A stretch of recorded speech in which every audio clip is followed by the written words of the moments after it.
ക്കാൻ കഴിയാത്തൊരു ശീലവും നമുക്കില്ലെന്നേ. കാരണം അതൊക്കെ നമ്മൾ തന്നെ തുടങ്ങിയതാണ്.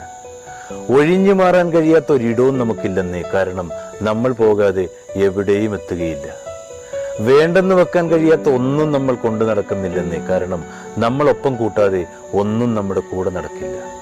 നമ്മുടെ ജീവിതത്തിലെ സന്തോഷങ്ങൾക്കും സങ്കടങ്ങൾക്കും കാരണം നമ്മൾ തന്നെയാണ്. അതെന്ത് തിരഞ്ഞെടുക്കുന്നു, കൊണ്ടു നടക്കുന്നു എന്നതിനെ അടിസ്ഥാനപ്പെടുത്തി മാത്രമാണ്. നമ്മളിൽ നിന്ന് ഇറങ്ങിപ്പോകുന്ന ചിലരുണ്ട്.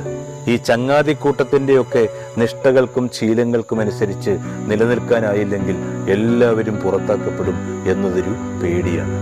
അതുകൊണ്ടാണ് ആത്മബോധം പോലും പണയം വെച്ചുകൊണ്ട് പലരുടെയും സൗഹൃദ കൂട്ടത്തിൽ തുടരാൻ നമ്മളെയൊക്കെ പ്രേരിപ്പിക്കുന്നത്.